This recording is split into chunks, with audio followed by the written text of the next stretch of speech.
Hello guys, this is your friend Naruto Audio Fanfics and we are back with a new fanfic. Which is what if Naruto unlocked the Kyuubi's power in the Land of Waves? Part 1. And if you enjoy this fanfic then please press the like button and subscribe to my channel for more fanfic like this. And now let's start the fanfic. Today was the day. Today was March 5th.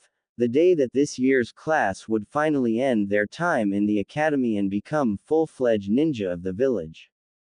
The graduation exams had been held just 2 days ago with all but one student graduating. This student was Uzumaki Naruto.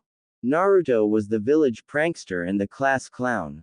He was also considered the dead last of the class and everyone thought of him and his proclaiming that he would become Hokage as a complete and utter joke. No matter how much Naruto tried, he couldn't manage to succeed for some reason. Even the simplest jutsu, such as the clone jutsu, were too much for Naruto and as such, Iruka was reluctantly forced to fail Naruto. Iruka didn't want to fail the blonde child that he had become emotionally attached to, but seeing as the child had failed to perform even the simplest jutsu, was forced to decide that Naruto was not quite ready to be a ninja. Frankly, Iruka was beginning to doubt that Naruto would ever be able to graduate. And then that event happened. On the evening of March 3rd, Naruto stole the forbidden scroll of sealing as an attempt to earn some extra credit and pass the exam. It was on this night that Iruka and Naruto did battle with the traitorous Mizuki, one of the now former academy teacher. It was also on this night that Naruto finally learned why his life had practically been a living hell. He was the Kyuubi no Kitsune, or rather the Kyuubi was sealed inside him. Just under 12 years ago, the Kyuubi no Kitsune attacked the village, resulting in many deaths and a great deal of destruction. Seeing no other way to defeat the beast, the Yondaime Hokage, the greatest shinobi of his time, sealed away the great beast into a newborn infant. This infant was Uzumaki Naruto. Now, Naruto wasn't the Kyuubi nor was he some manifestation of the Kyuubi. The Yondaime had made one last wish that Naruto be regarded as a hero of the village for keeping the Kyuubi at bay. Unfortunately, the Yondaime's dying wish was ignored and the village began to torment the child. This upset the Sandaime Hokage, who had returned to his former position after the death of his successor, and many laws were enacted. The most notable was to forbid the village from even mentioning the Kyuubi. Unfortunately, this resulted in the village shunning Naruto, leaving him to contemplate why the village hated him. What was worse was that the child was an orphan, not knowing the love that only a parent could give him. Whenever he would ask the Sandaime about his parents, the Hokage would just bypass the answer to the question by saying they were great people. This and the shroud of secrets surrounding Naruto only served to further the young child's misery. And then it happened. After years of constantly failing to master even the simplest of jutsu, Naruto finally did it. In a time where his and his sensei's life, one of the few people who had actually acknowledged him, Naruto finally performed the clone jutsu, or rather the shadow clone jutsu. This was a Jonin-level technique that told Iruka enough, Naruto was in fact ready to become a ninja. As such, Iruka decided to pass Naruto, by giving him the leaf headband off his own head. Looking around the classroom, Iruka couldn't help but feel an overwhelming sense of pride come to him. All 27 students in his class had managed to pass. This was a rare accomplishment that he would be sure to rub in the face of the other teachers later. He only wished that all of his class would become true genin. Alright class, I would like to congratulate you all for becoming ninja, the instructor announced. I have your team assignments right here. After I call out your teams, you will be dismissed for the morning and report back here this afternoon to meet your new senseis. With that Iruka began announcing the team assignments. Team 7 will be Haruno Sakura, Uzumaki Naruto, and Uchiha Sasuke. Sakura was happy that she was on Sasuke's team, but mad that Naruto was also there. Naruto was happy for being with Sakura, but mad that he got stuck with Sasuke. Sasuke, well, he hated both of them. Hinata was also a little disappointed that she would not be with Naruto. Team 8 will be Hyuga Hinata, Inuzuka Kiba, and Aburame Shino. Team 10 will be Yamanaka Ino, Nara Shikamaru, and Akamichi Choji. The class was dismissed. With the newly minted genin given the rest of the morning off, Naruto figured now would be a good time to ask his crush and now teammate, Haruno Sakura, to grab lunch with him. Unfortunately, this turned out like any other attempt to get to spend some time with her. She rejected him, rather harshly. It was no secret who Sakura liked, as it was the same guy most of the other girls in his class. She was an avid fangirl of Naruto's other teammate, Uchiha Sasuke. Naruto didn't like Sasuke, simply because of all the attention Sasuke got and the slight rivalry the two had developed during the academy, although Naruto constantly got his handed to him by said Uchiha. Unfortunately for Sakura, she was shot down just as harshly when she tried to see if Sasuke wanted to grab lunch. Instead, Sasuke simply went off to brood about some unknown issue. It was then that she realized what she was treating Naruto like. In fact, this actually got her to think about being nicer to the blonde the next time they ran into each other. All of the genin met back at the classroom after lunch break and awaited for their new senseis to come and collect them. While the other teams left with their senseis, Naruto, Sakura, and Sasuke were left alone in the classroom, waiting, and waiting, and waiting. They had been waiting for just over 2 hours before someone finally came into the room. It was their Jonin sensei, who had somehow managed to fall for one of Naruto's more obvious and ridiculous traps. Naruto had wedged an eraser in the door, which would fall when the door opened.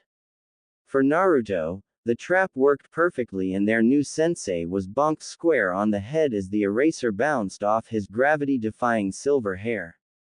For their sensei, this gave him a bad fist impression.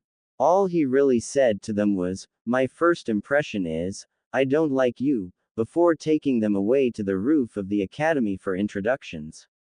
Their sensei went first, introducing himself as Hitaki Kakashi, a Jonin in Konoha.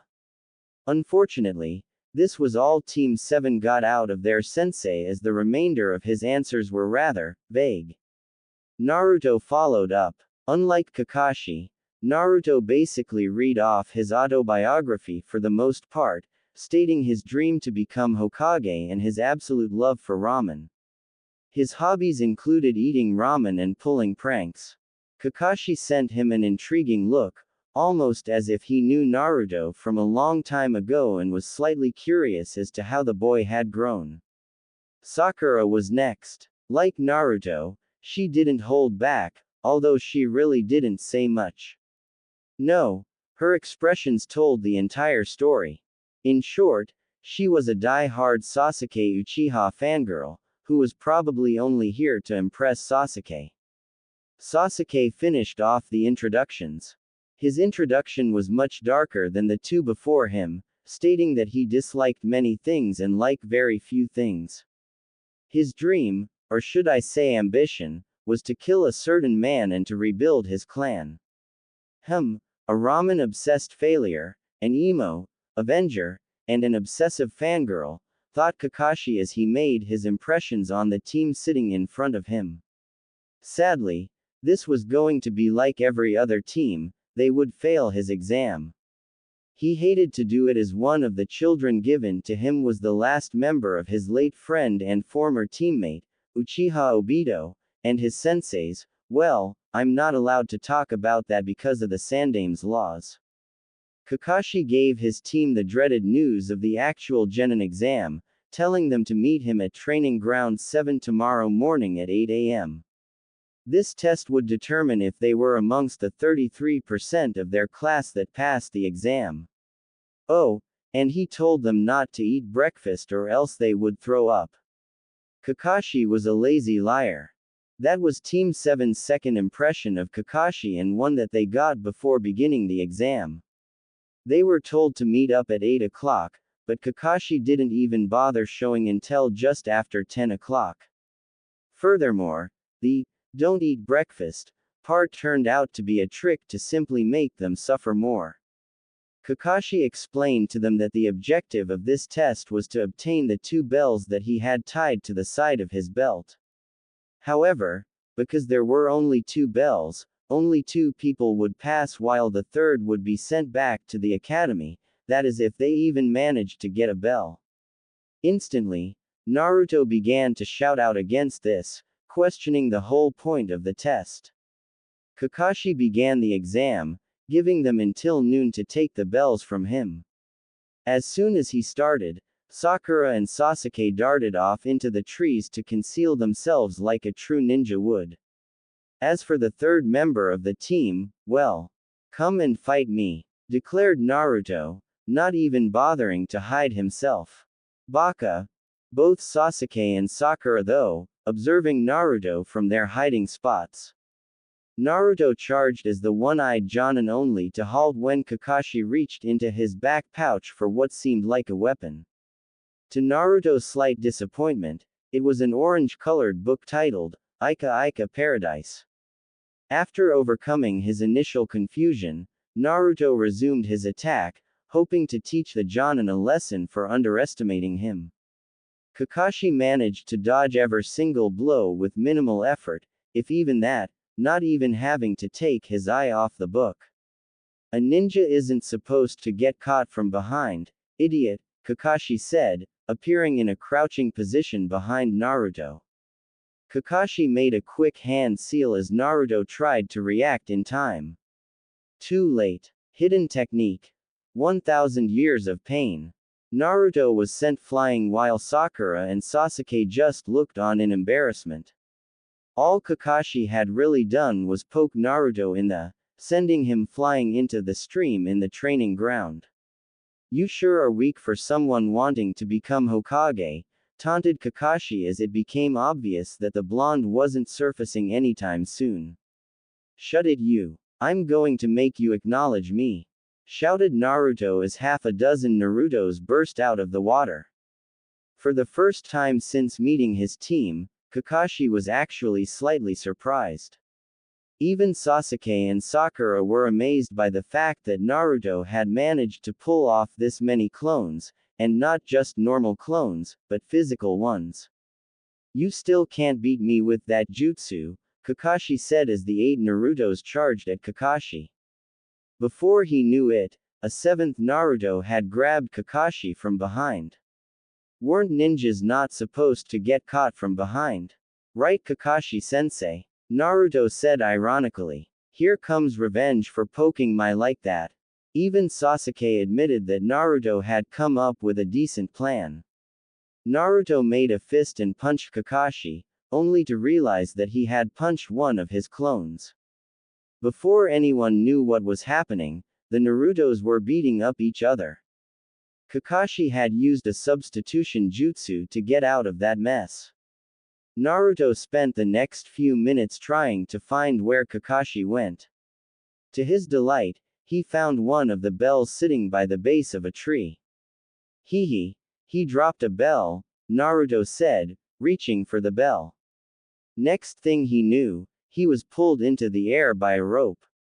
He had just walked right into a trap. Kakashi then appeared and picked up the bell. 1 down, 2 to go. Seeing his opening, Sasuke unleashed a barrage of shuriken upon Kakashi. All of them hit their mark as Kakashi was pinned into a nearby tree with half a dozen shuriken sticking out of his head. Poof! Kakashi turned into a log, using a substitution jutsu to avoid any damage. Sasuke was cursing as he had just given up his position.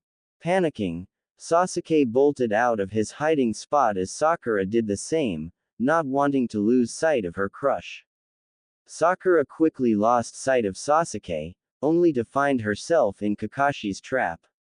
Hello Sakura, said Kakashi, appearing behind her as she was caught in a swirl of leaves.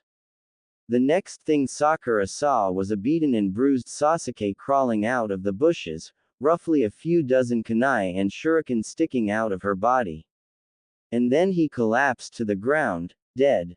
Sakura cried out in horror as she lost consciousness due to the genjutsu placed on her. 2 down, 1 Uchiha left.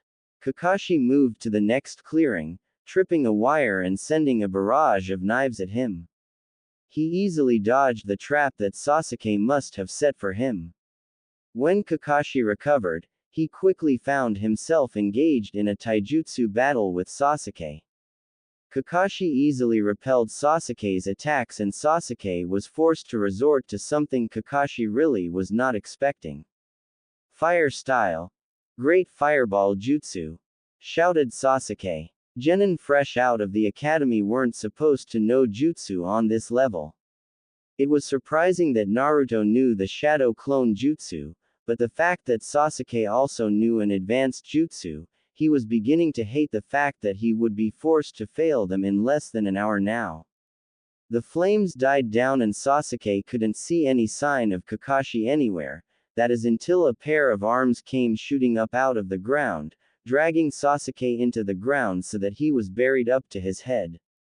3 down. Shortly after, the 3 academy students found themselves back at the posts with Kakashi facing them. Sasuke and Sakura were sitting against 2 posts and Naruto had somehow managed to get himself tied to 1 post. Kakashi gave them a quick lecture about not working together, emphasizing his point by telling Sakura to kill Naruto or he would kill Sasuke. He didn't actually mean it, but it was just to help prove his point. Kakashi agreed to give the 3 one more chance, as long as they did not share their lunch with Naruto. After much complaining, Sasuke decided to go against Kakashi's rule and offered Naruto his lunch. Sakura quickly followed and Kakashi caught them in the act. The 3 of them prepared themselves for the punishment and Kakashi delivered.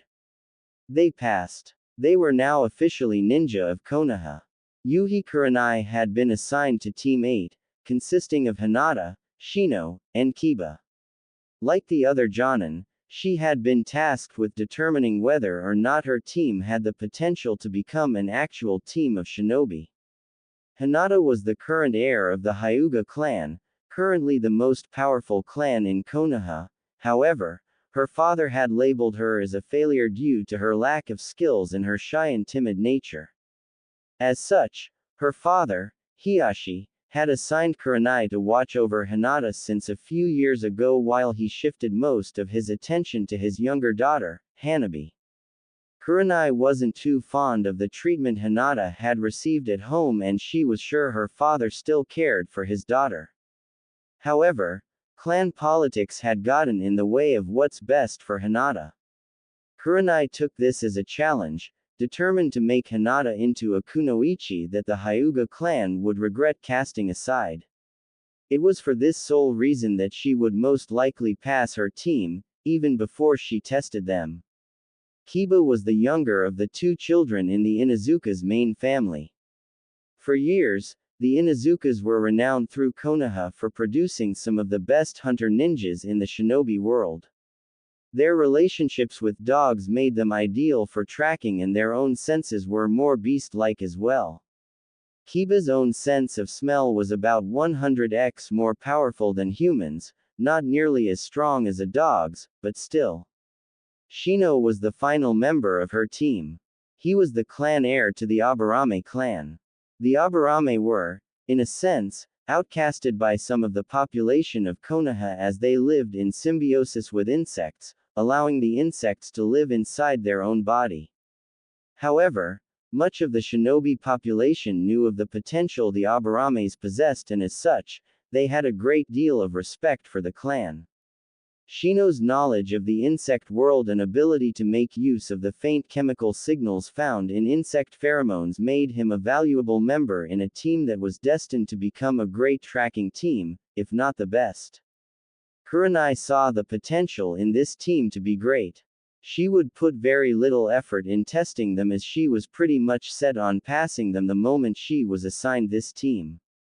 Sarutobi Asuma had been assigned to the clan heirs of the Yamanaka, Nara, and Akamichi clans, as per tradition.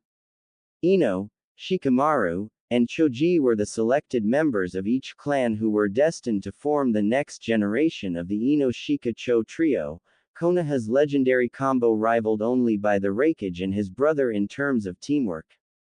Ino was, and still was, one of Sasuke's biggest fangirls. Like all the other Sasuke fangirls, this held back her own potential.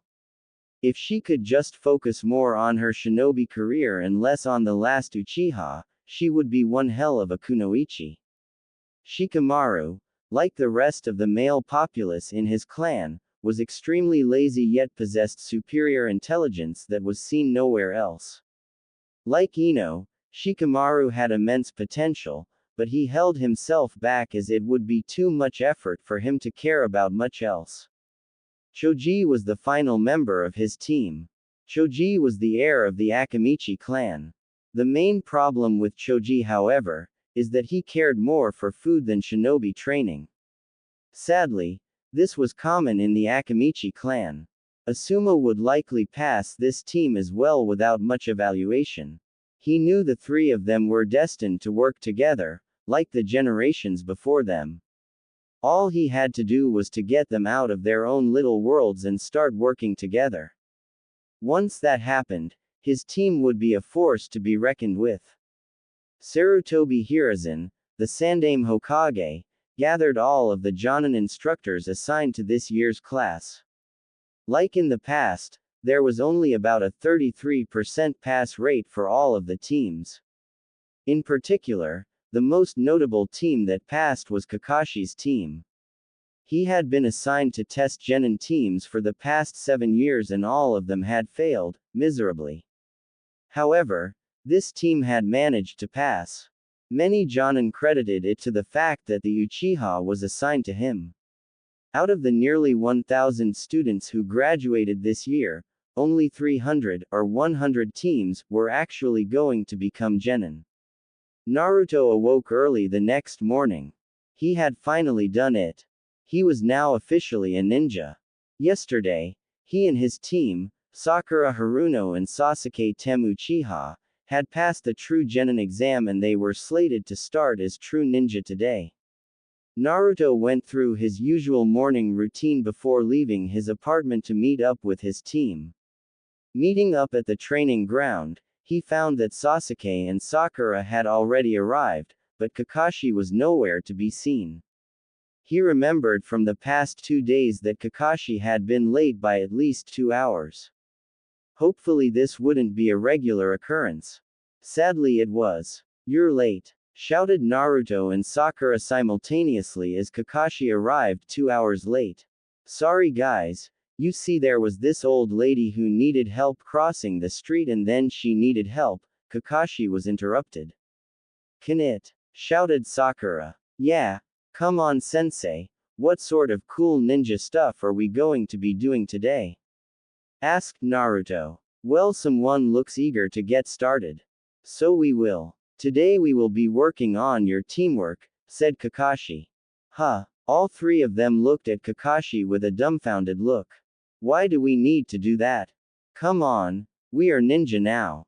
Can't we get either an exciting mission or a cool new jutsu?" asked Naruto. "No, not today anyways.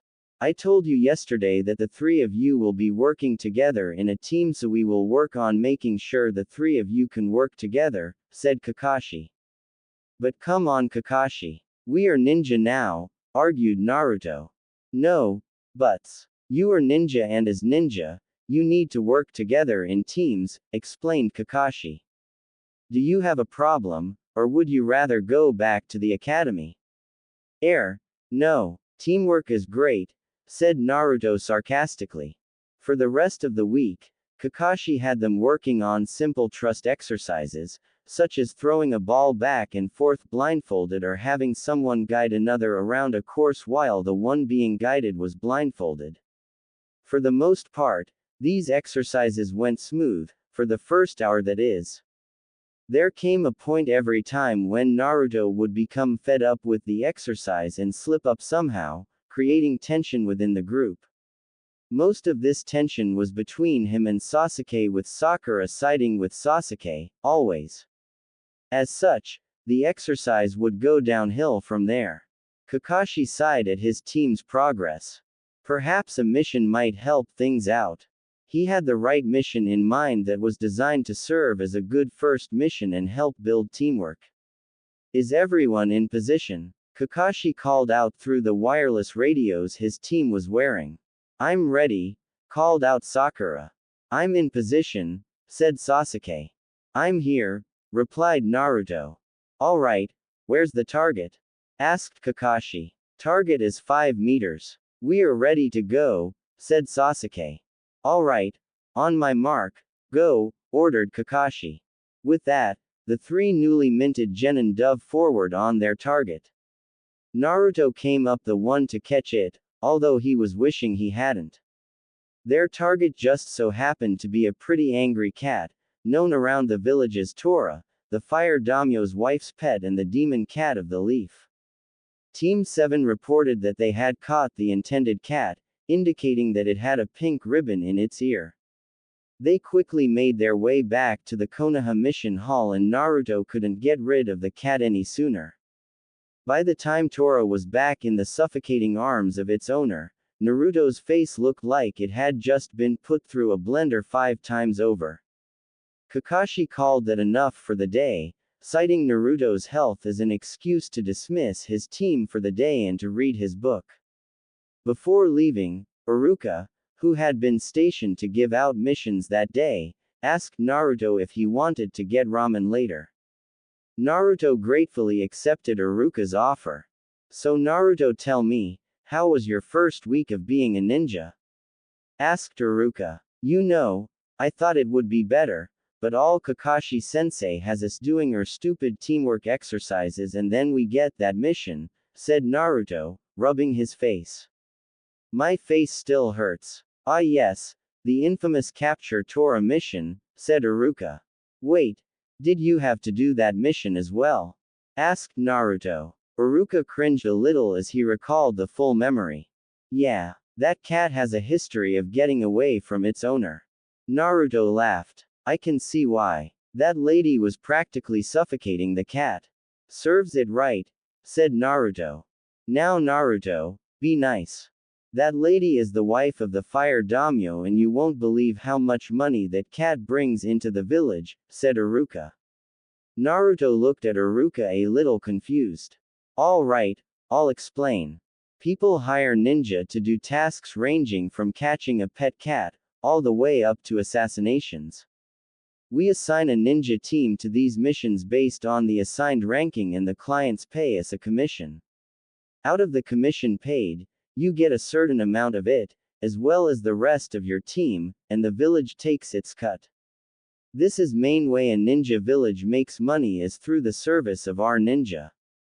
The price of a mission depends on a few things, but the 2 main factors are the intended length of the mission and the assigned difficulty. Now, missions are assigned a difficulty rank ranging from D all the way to S. As a genin, you will only be doing D ranks for now, but you may get a C rank or 2 in the future once begin to prove yourself.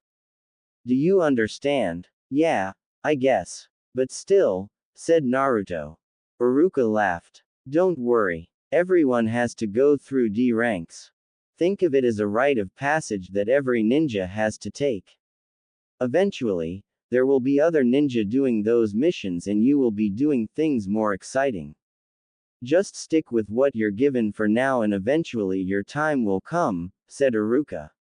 Yeah, you're right. Besides, they can't all be as bad as catching that stupid cat. Just you watch, in no time I'll be kicking and saving nations. Datbeo! Exclaimed Naruto. Naruto was walking back from their daily training session. It had been just over a month since he became a ninja. His current schedule consisted of alternating between missions on one day and training on the other day with a personal day for rest or whatever every week. Now this wouldn't have been so bad if it hadn't been for the missions they were stuck doing or the training, if it was even that Kakashi had them doing. The missions were more of chores. In the past month, his team had accomplished 10D ranks which consisted of menial tasks such as painting fences, weeding gardens, delivering baked goods, picking up trash, and the worst of them all, catching that damned cat. Sure, Iruka-sensei told him a few weeks ago just to put up with them, but this seemed just like a waste of his amazing ninja talents. It was also on these missions where he always seemed to screw up somehow, and as a result, Sasuke had to come to his rescue, causing Sakura to fawn even more over Sasuke for acing so cool and heroic. Naruto would then get yelled at, usually by Sakura, for not taking things seriously. Well, perhaps if he was taken more seriously and given something that an actual ninja would do, then he would actually take the mission more serious. If the missions weren't enough, the training just made it worse. After getting out of the academy, Naruto was expecting to learn some really cool jutsu and ninja techniques, but Kakashi had them working on nothing more than team-building exercises. Today was an exercise where Kakashi had one of them blindfold the other, and then the non-blindfolded person would guide the blindfolded person around, directing them away from danger. Everything had started all right. He had been tasked with guiding a blindfolded Sasuke around an obstacle course in less than 15 minutes. Sure, he might have steered Sasuke into a few trees or off a log once or twice on accident, but that didn't warrant what he received when he and Sasuke swapped places. It only took about 5 minutes before Sasuke guided Naruto into the river, soaking him. From there, everything went downhill and the two boys ended up in a little bit of a fight, Sasuke coming out on top. Naruto cursed his misfortune, being stuck with Sasuke Tem and a sensei that couldn't care less for his career as a ninja. If Naruto was having a bad day, then Sasuke's wasn't much better. These menial D ranks were starting to get on his nerves as well. He needed to become stronger so that he could accomplish his goals, and these general labor tasks were not doing anything. In fact, if it wasn't for the Dobi and the obsessive fangirl, he could probably get them done faster and use the rest of the day to get in some useful training, but sadly that wasn't the case. During those missions, Naruto would usually find some way to mess up and he would be forced to save the blonde. However, Naruto wasn't the worst. At the very least, Naruto was trying, to some degree. He had to give him that. Sakura, on the other hand, was the worst of his two teammates. He hated how her attention was always focused on him and not the task at hand. If she would put even half the effort into the mission or bettering herself as a shinobi, then that would also better the success of the mission and he would have some time to train. Sasuke knew what Sakura was. She was a fangirl. Ever since the academy, he hated the fangirls. They did nothing but fawn left and right over him, coming up with ridiculous excuses to try and capture his attention. In fact, they had even gone as far to grow all of their hair because they heard that he liked girls with long hair. All the fangirls did was prove to be an unavoidable obstacle for him. If it wasn't for Sakura's constant nagging, he wouldn't have dropped Naruto into the creek. In reality, he couldn't care less. As part of his goal was to revive his clan, Sasuke knew that one day he would have to find a girl, or girls if the village forced the CRA on him, to help him. However, he didn't want this girl to be a brainless fan girl who practically worshipped the very ground he stood on. No, he wanted a girl that was strong in herself. He wanted someone who could stand against him and tell him he was wrong when he was. He wanted someone who didn't care if he was an Uchiha. Sakura was nowhere near that someone. Sasuke could also care less for the team-building exercises. To him, they were nothing more than a waste. He needed to kill someone, and in order to do such, he needed power. He needed training. Not this. He needed real training and he needed real missions to test his abilities. Sakura was nearly the exact opposite in terms of Naruto and Sasuke when it came to these missions. She didn't mind the menial missions or the labor. In fact, she rather enjoyed them as it gave her an opportunity to spend some quality time with Sasuke. The only thing she disliked about the missions happened to be Naruto. He always seemed to get in the way of her and Sasuke. Sakura wasn't complaining so much. She had been slightly nervous when she started as a ninja, afraid that she would be thrown directly into some life-threatening situation. She had heard of the shinobi lifestyle from her father. He was a former shinobi, nothing special, who retired from that life a few years after she was born as he had nearly lost his life during a mission with their former sensei, Iruka. When she told her parents that she wanted to be a shinobi, they questioned her decision, but eventually ended up supporting her. Nonetheless, there was still a fear that she was getting in over her head. Regardless, this choice wasn't too bad as it put her on the same team as just about every 11 to 13-year-old girl's dream guy, Sasuke Uchiha. Naruto had just finished up dinner one night after yet another day of D ranks. It was now 6 weeks since his start as a ninja and he was really getting fed up with the current program. Kakashi still had them doing teamwork exercises with some physical conditioning involved. Yet, Kakashi still refused to teach them anything ninja-like. Coming out of Ichiraku, receiving some of the typical glares from the villagers, Naruto spotted someone he hadn't seen since the academy. It took him a few minutes to realize who it was exactly, but it came to him.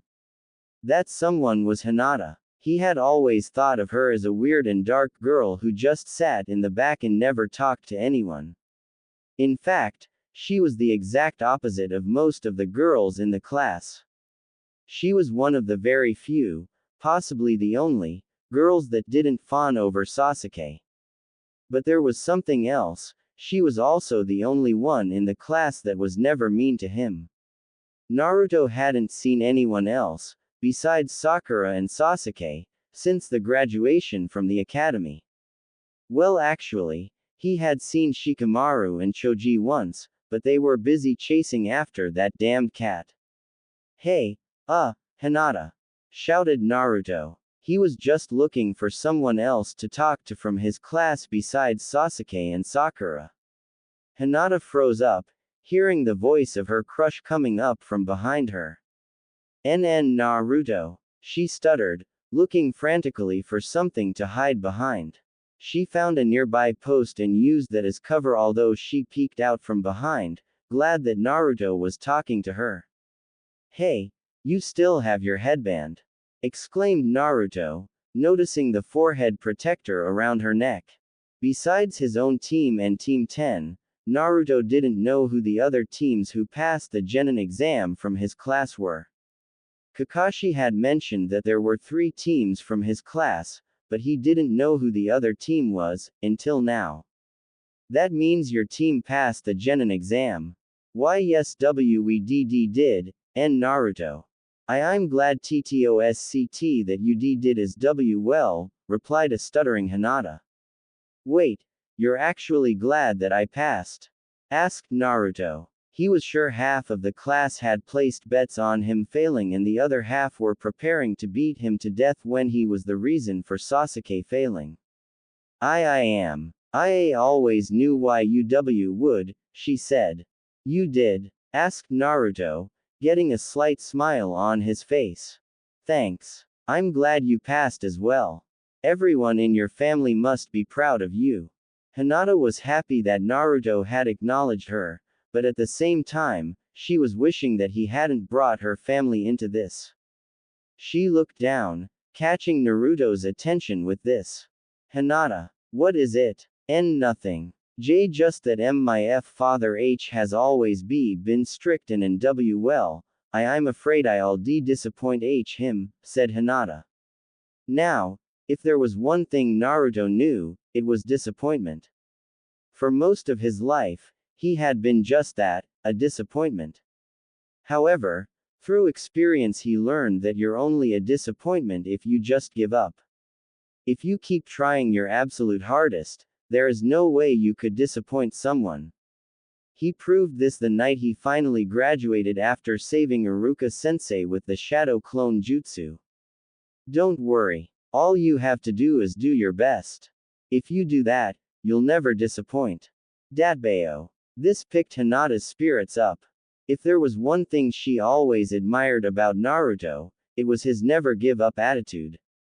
It was around that time that another man came onto the scene. Hinata-sama, let's go. You shouldn't associate with that thing, said the man. He had the same eyes as her, indicating he was also a Hyuga.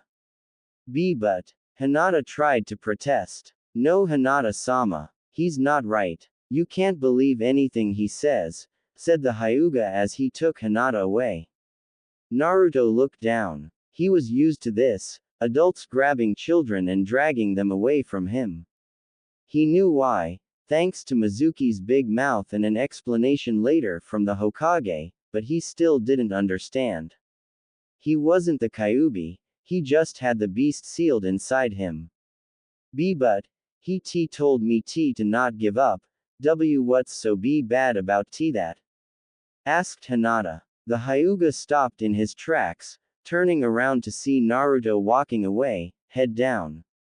Being a Hyuga, he could easily read people, and in Naruto he saw a sense of sadness and loneliness. He hadn't seen this before, probably blinded by the whole Kyuubi thing. After what Hinata told him, he finally decided to take a good look at the boy. Perhaps he was wrong. This boy was trying to encourage Hinata, something she didn't normally receive at home. Perhaps he wasn't the demon the entire village saw him as. A group of men came walking past the two Hyugas, obviously coming from a bar. Hey, it's that thing. One of them exclaimed quietly to the rest of his group so that Naruto wouldn't hear. The other men picked up various objects lying around in the street and alleys, including a broken bottle of sake, a wooden plank with a few rusty nails, and even a rather large wrench. The men snuck up behind Naruto, ready to beat him as the other villagers just simply watched. Most of the villagers were hoping that the men would give Naruto a good smack or two before some of the Anbu intervened. To them, it was one of the more entertaining things in the village, watching a few people take a shot as the one they labeled, Demon Child. Naruto felt something coming up behind him. This was a familiar feeling to him and he learned how to detect it. If he didn't know how to detect it, he most likely wouldn't be alive. It was the feeling of someone wanting to hurt him. Naruto turned around just in time to see the group of men charge towards him. He did what he would normally do, he began to run. Naruto had gotten halfway down the street when he realized no one is following him. He turned around to see those men on the ground unconscious and the Hyuga man, holding Hinata's hand, standing over them. It was obvious that he had knocked them unconscious. Hinata was a little surprised that her caretaker had actually decided to help Naruto. For as long as she could remember, he did everything he could to keep her away from Naruto. Naruto approached the Hyuga with caution, not sure if this was some sort of trick. Honestly, I don't really see why they hate you so much. You're nice to Lady Hinata, so you can't be that bad, the Hyuga said. Naruto was pretty sure he had just managed to make another friend. Thanks for the help back there. Replied Naruto, not sure of the man's name. I'm Ko Hyuga, pleased to make your acquaintance, Naruto, said Ko. Hinata hid behind her caretaker, blushing a little. She was also wondering if this meant that Ko would actually let her talk to Naruto from now on. I'm sorry, but it is getting late and Hinata-sama's father is expecting her home. Perhaps we will see each other some other time. Ko's last remark encouraged Hinata that perhaps he wouldn't try to force her away from Naruto. Naruto, Sasuke, and Sakura showed up at the training grounds the following morning at 10:30. Kakashi had told them to meet up at 9 a.m., but they had already gotten into the routine that Kakashi was going to be at least 2 hours late. Sakura had started the day out as she normally did, trying to get Sasuke's attention and ask him out on some sort of date. After a while, Sakura gave up for the moment, but she would be back. Just after 11 a.m., Kakashi finally showed. "You're late," shouted Naruto and Sakura. "Good morning. Sorry I'm late, but there was this little old lady and..." Kakashi stopped as he saw Sakura getting angry with him. "Anyways, I'm here, so who's ready for some wonderful team-building exercises?" As soon as he mentioned it, all three members of Team 7 looked at Kakashi with killing intent. They had all just about had it with these exercises, even Sakura, who saw them as a way to get to Sasuke. "We don't want none of your stinkin' team-building exercises. We've been doing those for what feels like forever," shouted Naruto. "I think it's about time that you finally teach us a cool ninja technique or something, right guys?" Naruto looked to Sasuke and Sakura for support, and surprisingly, he got it. "The Dobi is right, Kakashi-sensei. Those team-building exercises of yours aren't getting us anywhere," said Sasuke. Kakashi was feeling slightly insulted that they were attacking his team-building exercises. Even Sakura had to agree with Naruto, and not just because Sasuke agreed. Kakashi sighed. He was wondering when this day would come. "Alright, I suppose we've done enough of those exercises for now," said Kakashi in defeat. "I suppose it's time we work on your guys' chakra control." "Why do we have to do that? We spent the last 4 years learning how to control chakra," Naruto blurted out. "We get our first real training session. Now why can't you teach us a cool new jutsu or something?" "Naruto, chakra control is very important. Without the proper control, you would never be able to master anything above AD rank jutsu," Sakura said after smacking him upside the head.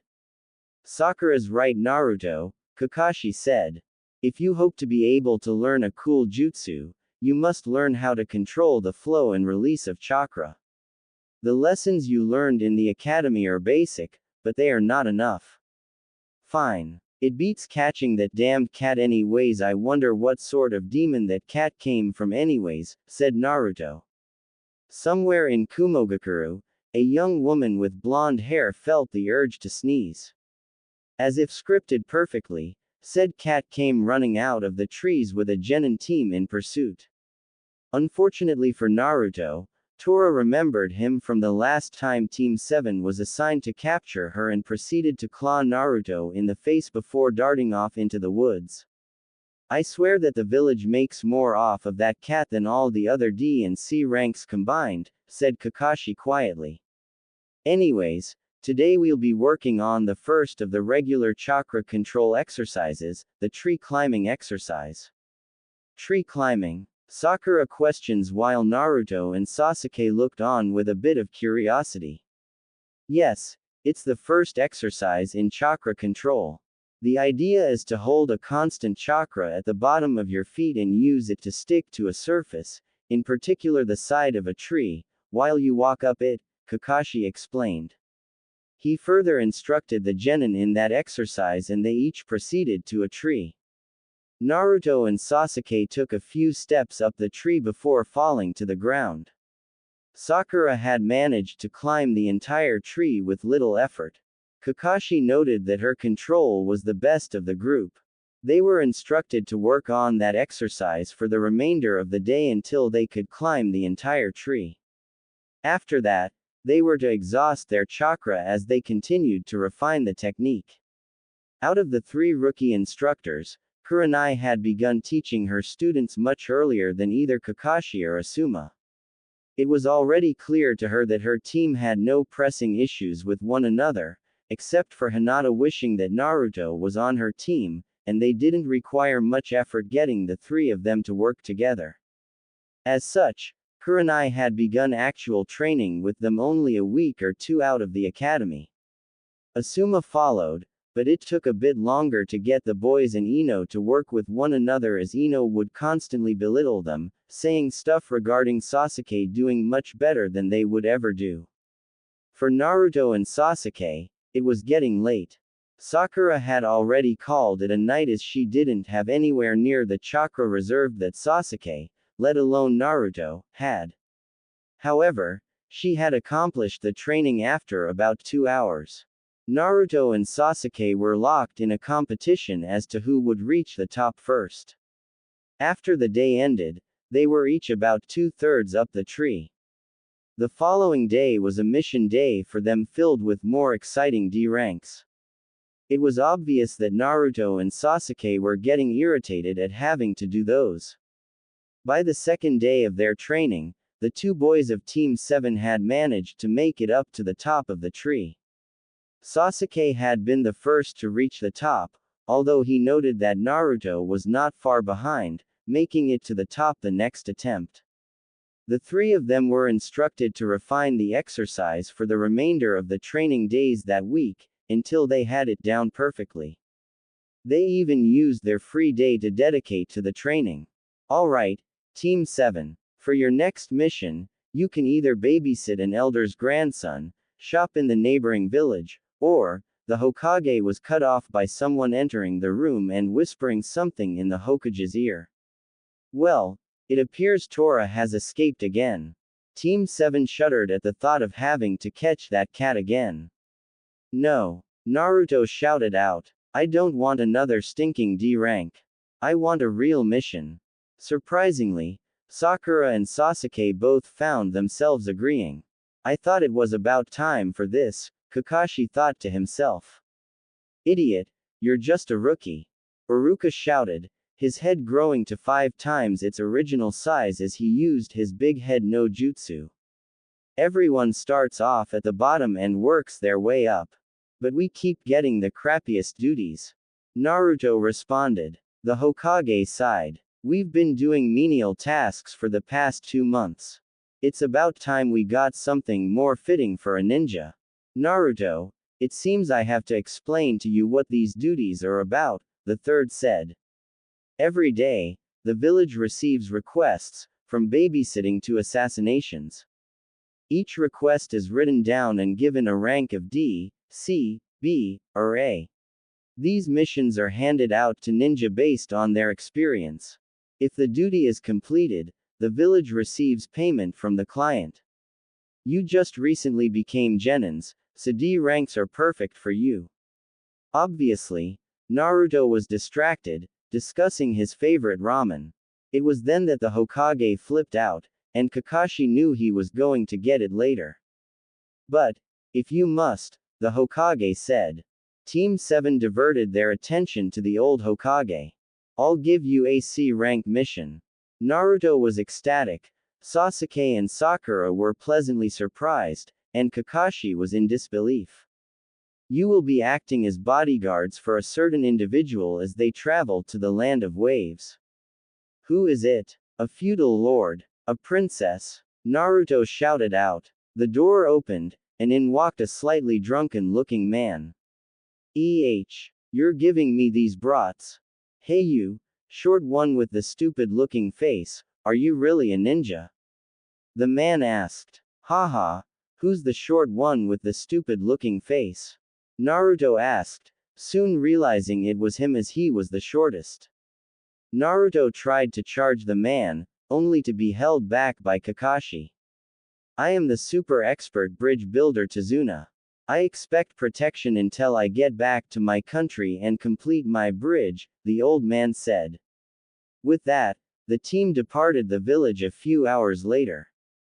The 4 ninja, plus Tazuna set out of the Leaf Village for the Land of Waves, the location of their next mission. They had been walking for roughly a few hours now.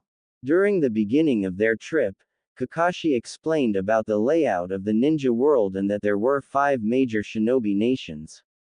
Each of those nations had a corresponding kage that was the leader of the ninja in that nation.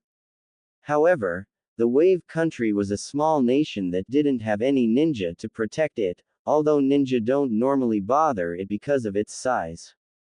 He also explained that it was common for ninja of different countries to encounter one another and do battle as missions between countries tended to interfere with one another. Don't worry though, Kakashi reassured. This is a C rank mission, which means we won't encounter ninja from other nations. It was at that moment that Kakashi spotted an out-of-place puddle in the road ahead of them. As the group passed, two cloaked figures appeared from the puddle. They had claws surrounding their hands with a spiked chain connecting them. Before anyone knew what was happening, the cloaked ninja charged Kakashi, entangling him in their chain. As the two pulled on the chain, Kakashi was instantly ripped to shreds. The three genin stood there horrified. Kakashi-sensei. They shouted. One down, the enemy ninja said. Two down. They suddenly appeared behind Naruto. They struck at him with their claws. Naruto was too petrified with fear to move. However, Naruto was spared when Sasuke flung a shuriken and kunai at the ninja's chain, pinning it firmly into a tree. Sasuke proceeded to deliver a few kicks to the face of the enemy. When they got the chance, the ninja detached their chain, bolting around Naruto and Sasuke. Their target was Tazuna. Sakura jumped in front of the bridge builder, ready to defend them from the enemy's attack. Before they could strike, Kakashi appeared and knocked the pair to the ground, unconscious but not dead. Everyone realized then that Kakashi had used a substitution when he was attacked. Naruto, sorry I didn't save you immediately. I didn't think you would freeze like that, Kakashi said to his student. Damn it, I couldn't do anything. But Sasuke, it was his first real battle, yet it didn't faze him at all. He saved me. Naruto thought to himself. Hey you, Sasuke said to Naruto. You alright, scaredy cat? Naruto was getting really pissed at Sasuke's smugness until he realized a wound on his hand. Naruto, save it for later, Kakashi said, picking up on the wound as well. Their claws are poisoned. We must open the wound and remove it, or you will die. Kakashi turned his attention to their client. Tazuna, I need to talk to you. These are Kurigakuru Chunin. The two ninja finally woke to find themselves tied to a tree. How did you read our movements like that? One asked. On a sunny day like this, when it hasn't rained, there is not going to be a puddle, Kakashi explained. If I wanted to, I could have killed you, but I needed to know who you were after. Ninja attacking ninja is something we have to deal with, but their target wasn't one of us, right Tazuna? Everyone turned to the bridge builder. We haven't heard that there were any ninja after you. We were only hired to protect you from thieves or gangs. This was supposed to be a C rank mission, but it has now become a B rank, if not an A- rank. I'm sure you have your reasons, but the mission becomes more complicated when information is left out. Sorry, but we aren't ready for this mission. We need to head back and get Naruto some medicine for that wound, Sakura said, a little relieved. Unfortunately for her, Naruto had to open his mouth. Suddenly, blood splattered to the ground. Naruto had pierced his own hand with a kunai. Everyone looked on in shock. Naruto, what are you doing? Sakura screamed. Damn it, why am I always so far behind? Naruto asked. I've completed many missions and even practiced just you on my own every day. I should become stronger. I won't lose to you anymore, Sasuke. With this kunai, I will protect the old man and continue this mission. Naruto, Kakashi said, smiling. It's good that you're releasing the poison, but any more and you'll die from blood loss. Kakashi helped Naruto to close the wound, but saw that it was already healing itself at an accelerated rate. He knew why, the Kyuubi. Kakashi just wrapped the hand and told Naruto that he will be alright. The Konoha ninja agreed to continue the mission, but told Tazuna that this mission was becoming at least a B rank and that he would have to pay the village when the funds become available. You failed. A rather short man shouted in a castle far away. You were supposed to be very strong former ninja. Getting pissed off at the little man's yelling, one of the ninja swung his sword, stopping just before it cut into the man's neck. Stop bitching. This time I'll go and kill them myself, the masked ninja said. Hey, are you sure? It seems as if the enemy has hired some skilled ninja, the short man said. And with the failure of the demon brothers, they are aware of us now. Who do you think I am? The masked ninja said, irritant. There's a reason I'm called the demon of the hidden mist, Zabuza Momochi. A few more days of traveling passed and the group of 5 came to the edge of the sea where a farrier was waiting to take them from the land of fire to the land of waves. The boat was small and it was barely able to hold the 6 of them, not to mention it almost tipped a few times because of Naruto. Soon, Tazuna's fabled bridge came into view and Naruto had to admit that it was impressive as he stood up to observe, nearly tipping the boat, again. Wow, it's huge. Naruto shouted out. Suddenly, he was silenced by Tazuna and the farrier. Why do you think we are hiding in the mist and the motor isn't running? We don't want Gato to find us. The farrier said. Who's Gato? Sakura asked. He's a wealthy shipping merchant known across the great nations. He came to our country, promising a boom to our economy. However, after a little, it was clear that he was only taking over our economy for his own gain. He quickly took control of our shipping companies, the major source of income for us. Over time, he took over our economy using his secret drug trade and some of the ninja he employs. Through force, he now has a monopoly on all shipping traffic into and out of our country, Tazuna explained. The only thing he has to fear is the completion of that bridge. So that is why those ninja were after you, Sasuke realized. But why did you hide the fact that ninja were after you? Because of Gato, the wave country is poor. Even the feudal lord has no money. We can't afford an expensive B-rank mission right now. Tazuna explained. The group got off the boat, but Kakashi had an uneasy feeling. He knew that if they attacked again, it would be by Jonin-level ninja this time. Suddenly, Naruto heard something off in the bushes and tossed a few shuriken, just barely missing a poor rabbit. However, Kakashi was even more suspicious. The rabbit was a white snow rabbit, yet it was late spring. Suddenly, Kakashi knocked his team to the ground as a large sword came flying towards them. When Kakashi looked up, he saw a man standing on the hilt of the blade, Zabuza Momochi. Everyone stay back. This guy's on a whole different level, Kakashi said. He lifted his headband to reveal a red eye with 3 black marks, a Sharingan. Hey, so you would be Sharingan Kakashi, Zabuza said. This shocked Sasuke that Kakashi had a Sharingan, the dojutsu of his clan.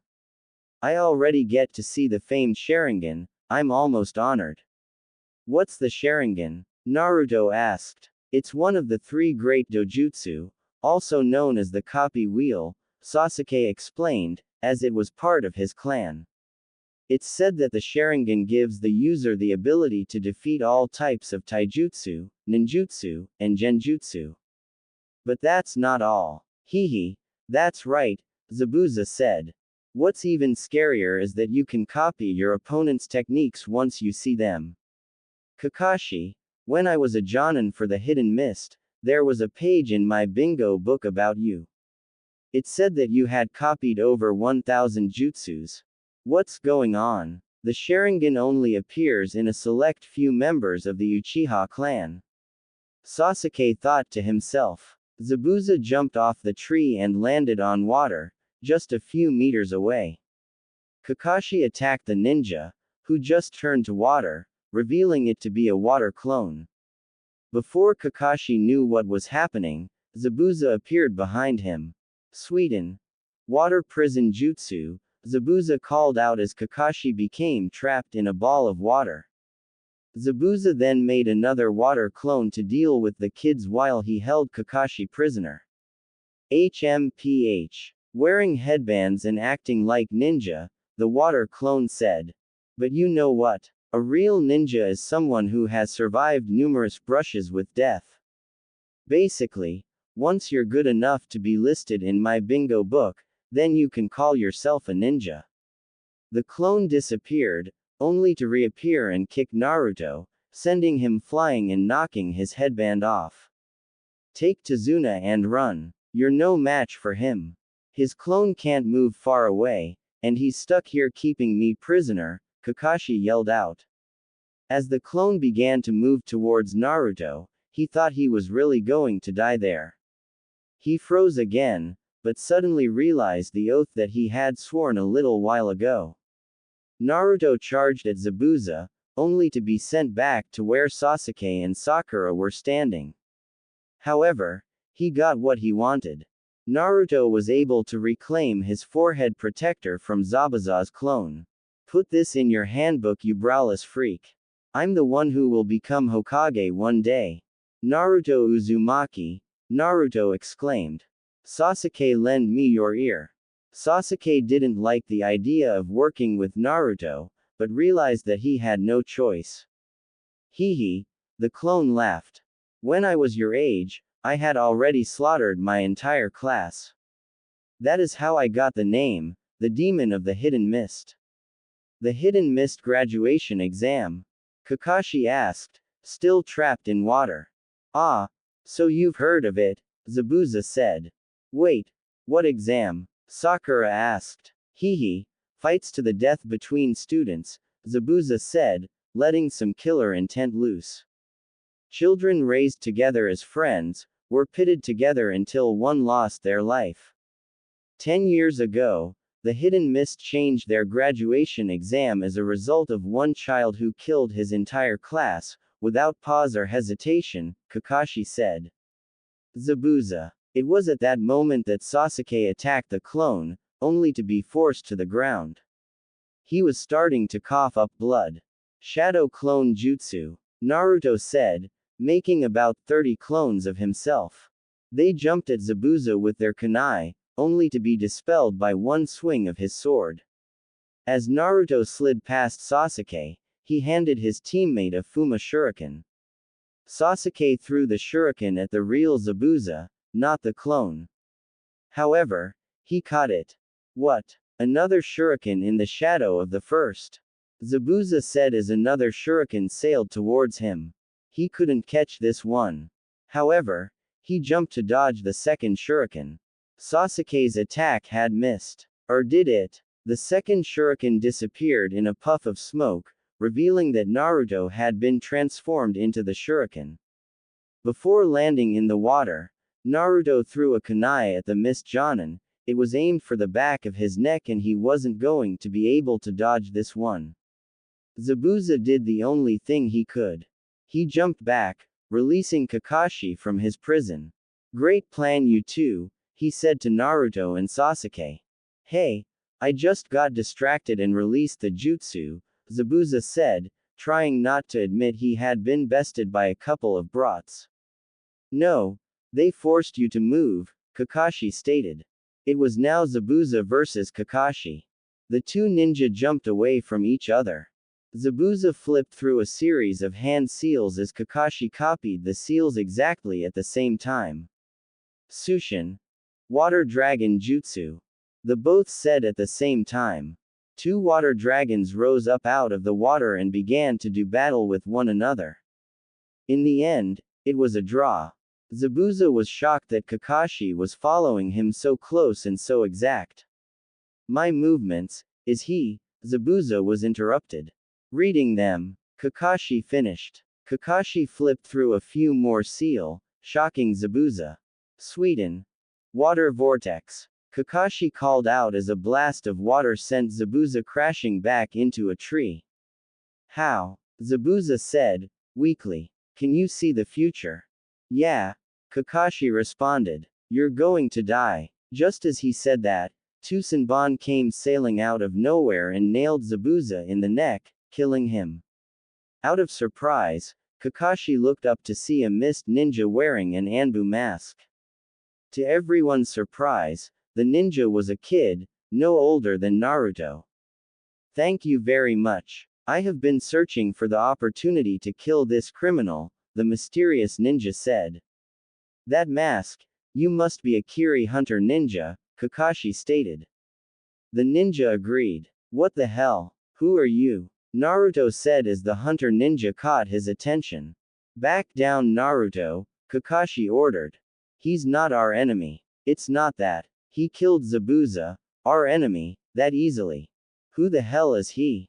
Naruto blurted. Naruto, in this world there are kids younger than you, but stronger than me. Just accept that fact, Kakashi stated. With that, the hunter ninja took Zabuza's body and disappeared. For Kakashi, something still wasn't right, and it wasn't his lack of energy as he collapsed to the ground. The three genin and Tazuna then proceeded to carry their lazy sensei's body towards Tazuna's house. Back near the site of the battle, the mist ninja was preparing to do something with Zabuza's body. He pulled out a pair of scissors to cut the bandages off Zabuza. That's all right. I'll do it myself, Zabuza said, waking up from his death. Damn, you sure are rough. Zabuza pulled the Senbon out of his neck. You shouldn't be rough yourself, or else you will die from pulling them out, the masked ninja said. How long are you going to wear that mask, Haku? Zabuza asked. It reminds me of the old days. Plus it is useful in situations like this, Haku said, removing his mask. His face was rather young and looked rather feminine, although he was a boy. You shouldn't move for about a week, while you heal. HMPH, you are so pure and clever. That's what I like about you, Zabuza said.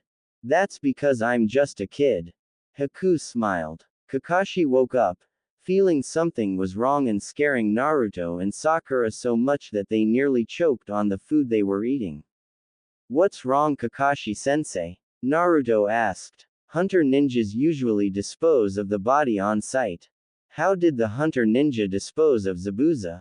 Kakashi asked. I don't know, he just took the body and disappeared, Sakura said, her words not reassuring Kakashi. Sasuke also realized what Kakashi was thinking. There was no way simple needles could kill Zabuza like that.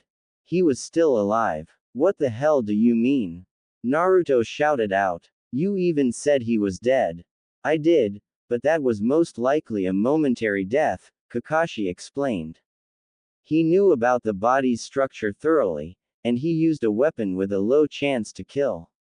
He was there to save Zabuza, not kill him.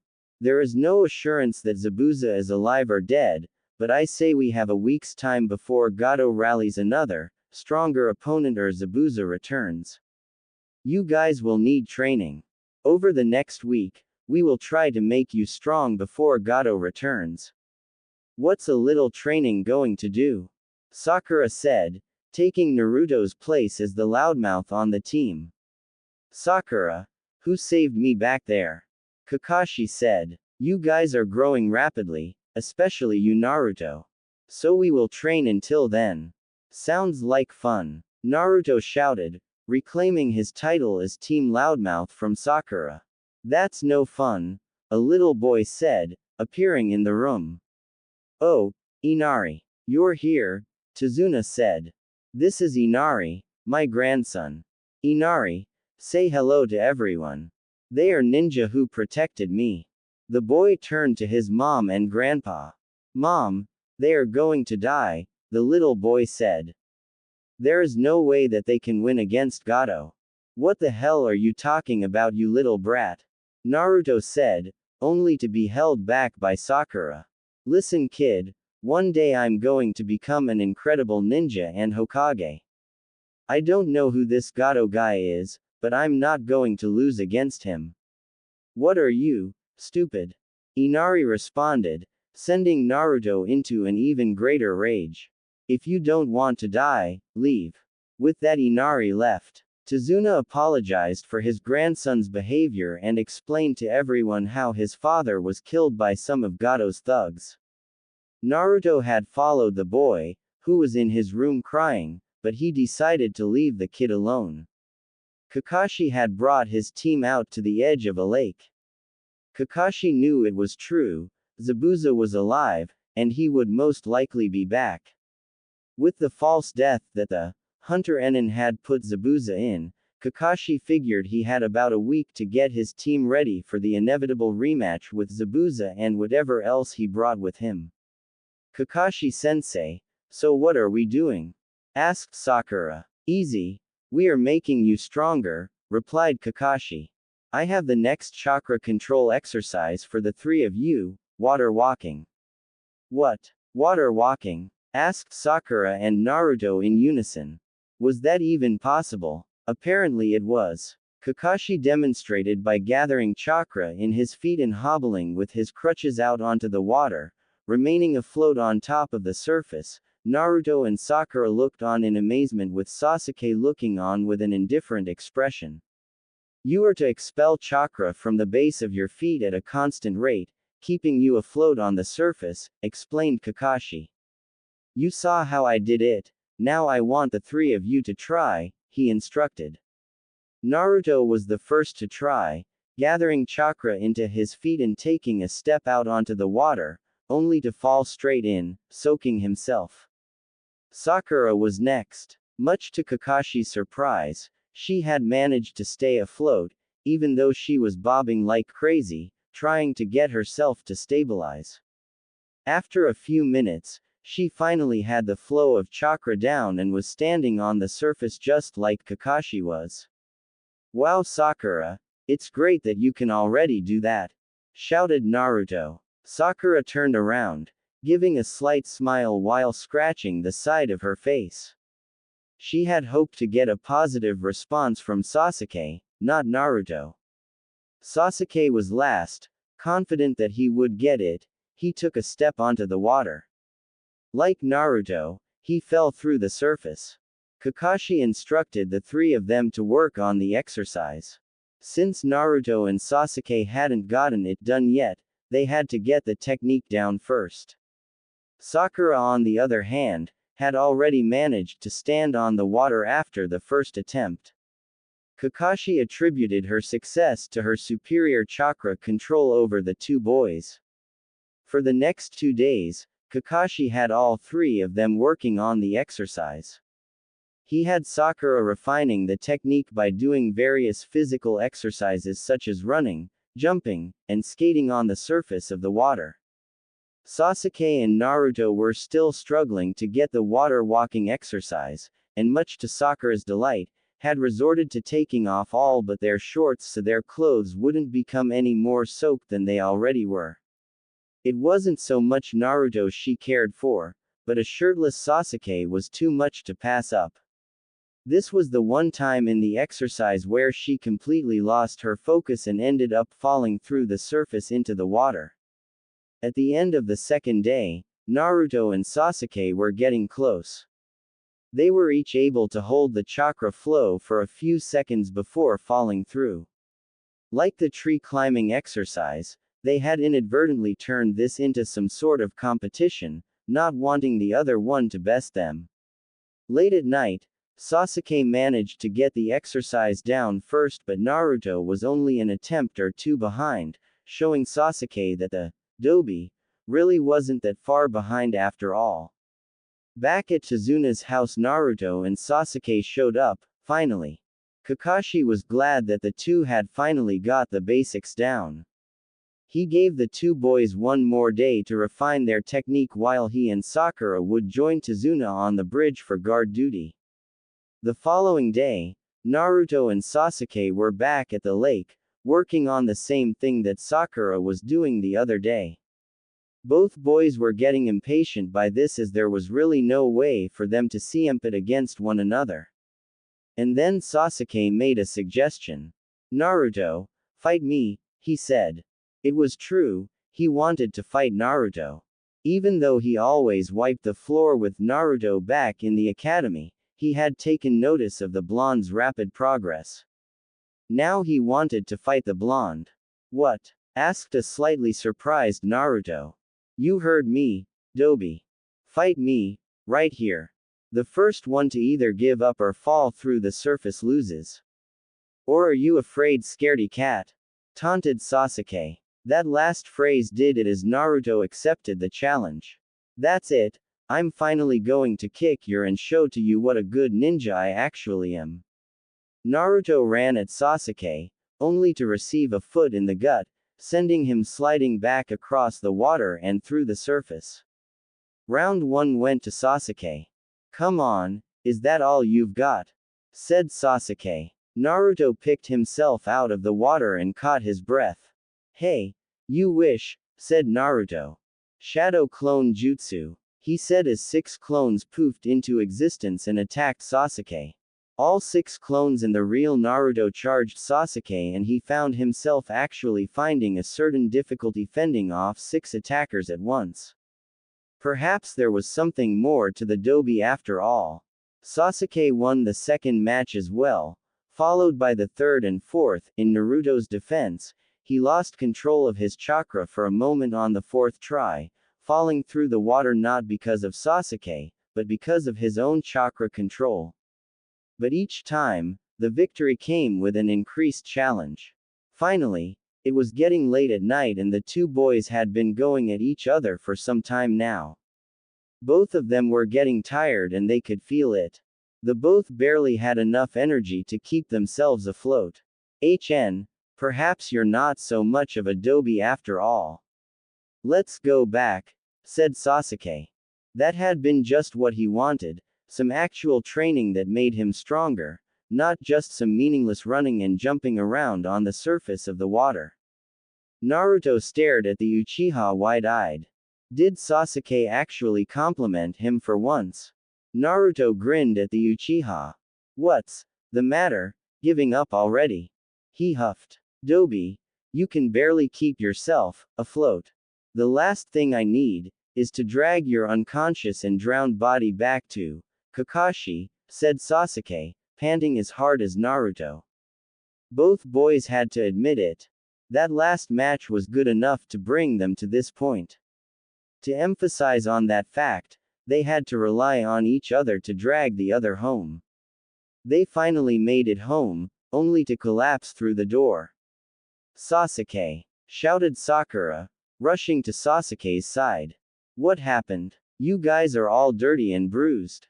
Hey, both of us, training, said Naruto. Kakashi smiled. Looks like the two of you have been sparring, he said. Sasuke grinned, kind of, and nodded. Good. That helps you train not only chakra control effectively, but also taijutsu.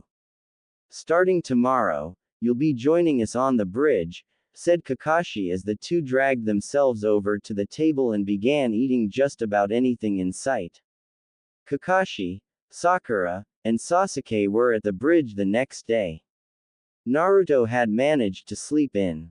Reality, they most likely forgot about him. At the bridge, there was a problem with the workers leaving their jobs. Apparently the thought of Gato was enough to scare off most of the workers. Having ninja around really didn't help. At noon, Tazuna decided to end work for the day. The 4 of them went into town, only to see the depressing state that Gato was driving the country into. There was little food in the store and most of the population had resorted to thievery. Suddenly, Sakura felt something tough her on the behind. Pervert! She screamed, knocking a man hard in the face who was trying to pickpocket her. Shortly after, she felt someone tug on her again. Ready to punch another thief, she soon realized that it was just a child begging for food. As a result, she gave the kid a handful of candy. This is why we need the bridge, a symbol of courage. We need these people to let their fears go and once again stand up for themselves.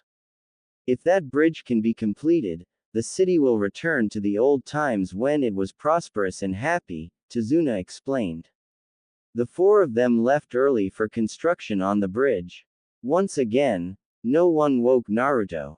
As Naruto got up and realized that he was late, he headed off into the forest to use as a shortcut to get to the bridge. There, he encountered a beautiful young lady. Who are you? Naruto asked, trying to figure out what the lady wanted. Oh, is this the plant you are looking for? Yes, thank you, the woman said. Oh, that forehead protector. Does that mean you are a ninja? Yeah, you notice. I'm a ninja, Naruto said. And one day, I'm going to become Hokage, the strongest ninja in my village. The girl laughed. Do you have someone important to you? She asked. When a person has someone precious to them, they will truly become strong. Yeah, I understand that, Naruto said. I'm going to become strong so that I can protect my friends. The lady go up. You'll become strong, I know it. I hope we'll meet again sometime. I want to see how strong you've become, she said as she walked away. Oh, and by the way, I'm a boy. Naruto's world was shattered. That boy was almost prettier than Sakura, he thought. Arriving at the bridge, Naruto realized that more workers had left, afraid that Gato would kill them if they continued. However, with Naruto there, Tazuna got an idea. Hey kid, those clones of yours, he asked as Naruto looked at him curiously. Can they do anything else besides get hit with a sword? Naruto was now getting a little mad, but Kakashi picked up on Tazuna's thoughts. What he really means, Naruto, is make a bunch of your shadow clones and help with construction on the bridge. That way, this bridge will get completed sooner, and you will really be helping the village here, Kakashi said. Naruto actually agreed. To everyone's amazement, the work on the bridge had shown a lot of progress after that day. The bridge was now only a few days from completion. It was now 1 week since Team 7's encounter with Zabuza. For Kakashi, this meant that they would be seeing Zabuza or another opponent here shortly. As such, Team 7 was on high alert, except for a particular blonde ninja. Yes, Naruto had managed to sleep in once again. However, it was a good thing that he did. Suddenly, a knock came on the door, followed by a crash. Are you Tazuna's daughter? One of the men standing at the hole of a door said. He had long gray hair with a black cap. At his side was a rather large katana. Sorry, but I'm afraid you're coming with us. Tsunami knew she was in trouble. Out of reaction, she grabbed Inari, who was right next to her, and began to run. Before they knew it, the two thugs had her cornered. As for Inari, they only needed one hostage and one of the thugs was dying to cut something up. Should I kill him? The other thug said. This one was larger and more muscular than the first thug. He had a patch over one of his eyes and was also carrying a katana like his partner. Out of desperation, Tsunami did the best she could. You want a hostage, right? She said. If you even touch him, I will kill myself. The bandits were depressed by this. They had really been hoping to kill someone, but they needed a hostage and 2 dead bodies would do them no good. Inari had managed to escape, but the 2 thugs had taken his mother. Sitting in a corner, Inari began to cry and think on what Kakashi had said to him the other day, regarding Naruto. Flashback. You little sissy, Naruto said to him. At that moment, he got up and left the house. Kakashi followed him, hoping to calm the crying boy down. Inari, about Naruto. He didn't mean what he said, but you have to understand that, like you, he didn't grow up with his father around either. In fact, Naruto has never known either of his parents, Kakashi said, trying to calm the crying boy down. He has had a rougher childhood than you can imagine, but he always manages to see the best out of life. Perhaps, he's just tired of crying. He knows what it means to truly be strong, just like your dad. End flashback. After a few moments of reflection, Inari realized that he had to let the cry baby in him go and grow up. He mustered his courage and pursued the bandits. Will I also become strong like Dad? He thought to himself. Upon reaching the bandits, he shouted out, getting their attention. The bandits turned around to face him and his mother called out for him to run. Get away from my mom! He screamed as he charged the bandits. The bandits drew their swords and proceeded to slash at the boy.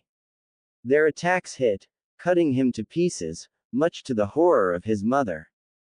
Inari! She screamed out. But, before she could say any more, Inari disappeared in a cloud of smoke, leaving cut pieces of wood. Sorry for being late. I've been doing that a lot this past week, Naruto said, holding Inari, who was unscathed. But a hero usually shows up at the last seconds anyways. Great job, Inari. Now let me take it from here. The bandits charged at Naruto, who was all alone, or was he? Suddenly, two figures appeared from behind and gave the thugs a good kick to the head. Before they became unconscious, the bandits turned to see two more Narutos coming at them with their feet only inches from their heads. Naruto then turned to Inari. Sorry for calling you a sissy yesterday. You're actually pretty strong. Inari began to tear up. Damn it. I promised myself I wasn't going to cry anymore. Now you're going to make fun of me. Inari said. Inari, it's alright to cry when you're happy, Naruto explained. With that, he headed off towards the bridge, knowing that something was wrong.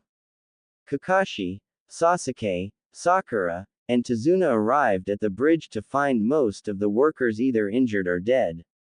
Before they could realize what was going on, the mist began to thicken as Kakashi realized that Zabuza had returned. Hehe, I see your brats are still shaking, Zabuza called out through the mist. Suddenly, they were surrounded by about a half-dozen Zabuzas.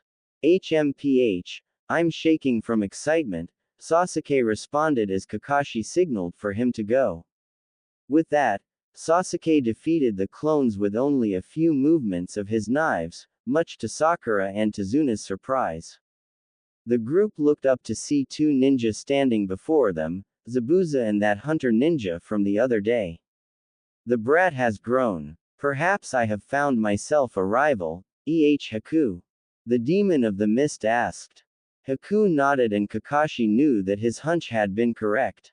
That masked man, he's obviously a comrade of Zabuza, Kakashi said, but was interrupted. I'll fight him, Sasuke said. Tricking us with that stupid act, I hate bastards like that. Sasuke, you're so cool, Sakura shrieked out as Kakashi's sweat dropped.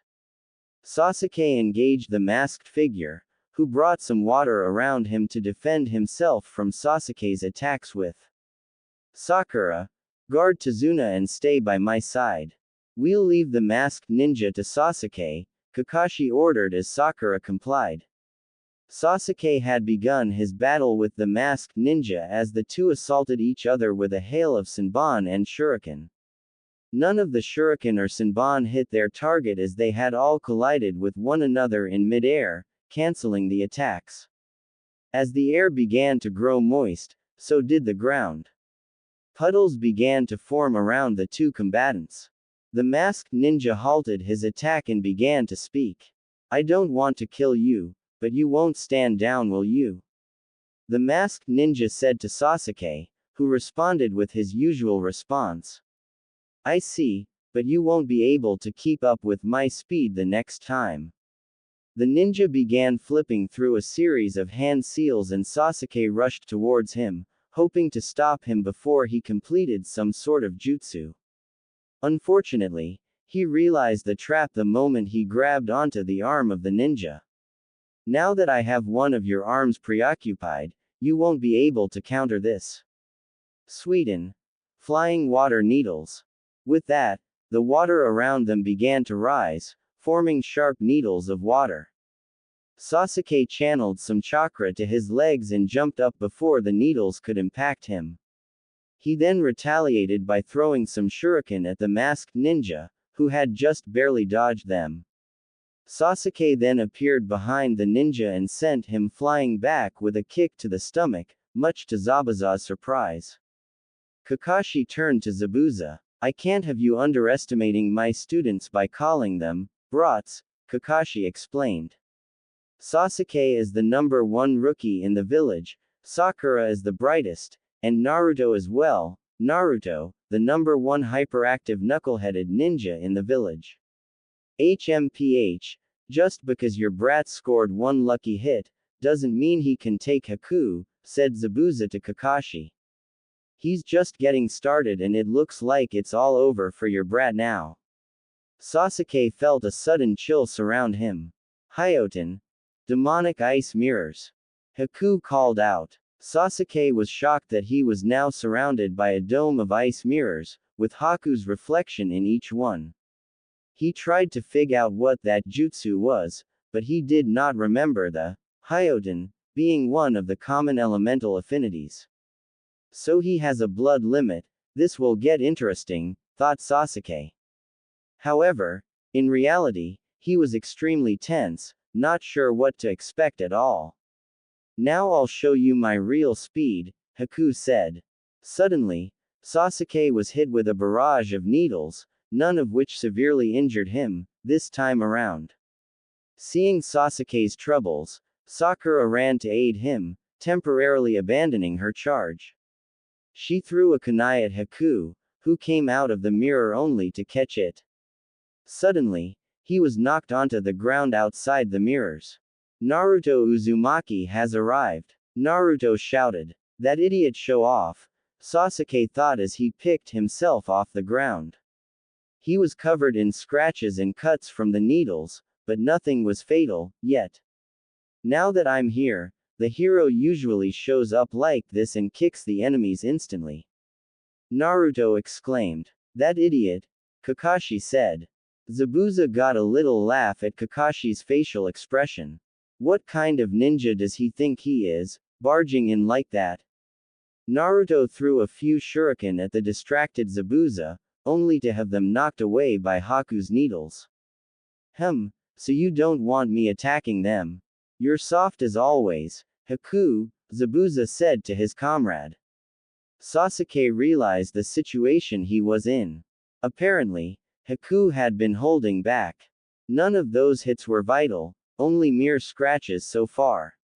However, after the way he killed Zabuza back by the lake, Sasuke realized that this ninja had deadly accuracy with Senbon and he had been holding back. Now that Naruto had arrived though, perhaps Sasuke could get out of this. With the Dobi working on the outside and himself on the inside, perhaps they could take down Haku. Sadly, he would have to swallow his pride for this and allow Naruto to help him, assuming Naruto hadn't done what he just did. Sasuke, I came in here to save you, Naruto said, now inside the ice dome. Sasuke was about ready to beat the knucklehead senseless as Haku resumed his assault. Thinking of the ice, Sasuke made a few hand seals, Kaden, Great Fireball Jutsu. With that, Sasuke launched a fireball at the mirror that Haku was in. Unfortunately, the ice mirror did not sustain any damage. Afterwards, Naruto and Sasuke were pelted with a barrage of needle. Naruto made a bunch of clones to attack the mirrors, hoping one of them would be able to get Haku. However, Haku was too fast and the clones were easily defeated. As Naruto and Sasuke were facing Haku, Kakashi stared down his opponent. For a kid to master a jutsu like that, it must be an advanced bloodline, he said. Bloodline? Sakura questioned. It's a deep lineage, a jutsu or style of jutsu passed down by your family. Even I cannot copy it, Kakashi explained. With that, Kakashi revealed his Sharingan, ready to fight Zabuza and end the battle quick. The Sharingan. Only one trick, Kakashi. You should know better than to show your moves to an opponent more than once. Zabuza said. The two Jonin engaged one another, both piercing the other's hands with kunai. You should be honored. You're the first opponent to see my Sharingan twice, Kakashi called out as the two disengaged. I've been waiting to say this line. You can't use the same jutsu on me twice, Zabuza called out as he made a hand seal. Suddenly, the area around them was covered in a thick mist and Zabuza disappeared. Back in the ice dome, damn it. I can't fail here. I have a dream I need to fulfill, Naruto said out loud. Haku then experienced a flashback upon hearing Naruto's words. Flashback. Dream. He remembered himself as a lonely child. His home in the land of water had just been destroyed after the Mizukage's persecution of people with bloodlines. Soon he saw Zabuza standing before him. An unfortunate child, Zabuza said. A brat like you is wanted by no one. You will die with neither freedom nor dreams. Hee, you have the same eyes as me, Haku said to Zabuza, striking some sort of emotion in the demon. End flashback. Dream. Becoming a true shinobi is difficult for me. If possible, I do not want to kill you, nor have you kill me. But if you come at me, I can destroy my kind heart and come at you as a true shinobi, Haku said to Naruto and Sasuke. This bridge is the place we fight to connect our dreams. Please don't hate me. I want to protect someone precious to me, fight for them, and make that person's dreams come true. That is my dream. For that, I can become a shinobi and kill you if I must. Zabuza laughed at what Haku was saying. He knew that Naruto and Sasuke had not killed anyone yet and that they did not know what it was like to truly become a shinobi. Kakashi heard this, but couldn't see anything. The mist was too thick, even for his Sharingan. But he figured that Zabuza couldn't see either. Suddenly, about a dozen shuriken came flying at his and Kakashi just barely managed to block them. Impressive that you were able to block them, Sharingan Kakashi. Zabuza said, appearing behind him. Kakashi turned around to see that Zabuza's eyes were closed. He disappeared back into the mist. Kakashi, you have overestimated the use of your Sharingan. You acted as if you could read my mind and see the future, but that Sharingan is merely a trick. Basically, it involves hypnotism and attention to detail. By using those two abilities together, you can make it seem like you are seeing into the future. The answer to combating it is simple. First, I use the mist to make that keen eye of yours useless. Second, I keep my eyes closed to prevent you from influencing me. However, I am an expert in silent killing. I can kill you just by hearing you. Kakashi was worried by this realization. Zabuza moved to Tazuna and attacked, hoping to take out the bridge builder and Sakura. As Zabuza swung the blade, it was stopped by the steel plate on Kakashi's gloves. Zabuza growled and kicked Kakashi in the gut before swinging his blade again. Kakashi had just enough time to throw himself backwards to dodge most of the attack, however, the blade still sliced across his chest, creating a rather large gash. He slipped back into the mist again, ready to strike another blow. Now, Kakashi had once been in charge of the Anbu and the Sharingan wasn't his only trick. He made a few hand seals. Summoning jutsu, Kakashi said, summoning 8 ninja dogs to his side. He ordered them to find and immobilize Zabuza, which they did without trouble, using the scent of Kakashi's blood on Zabuza's blade to track him. Naruto woke, just in time to see Sasuke take the attack that was intended for him. The needles hit Sasuke in the chest and what appeared to be the liver. Naruto saw Sasuke fall to his knees, just as a single needle that Sasuke had failed to take hit Naruto in the neck, in roughly the same spot where Zabuza was hit when he was killed a week ago.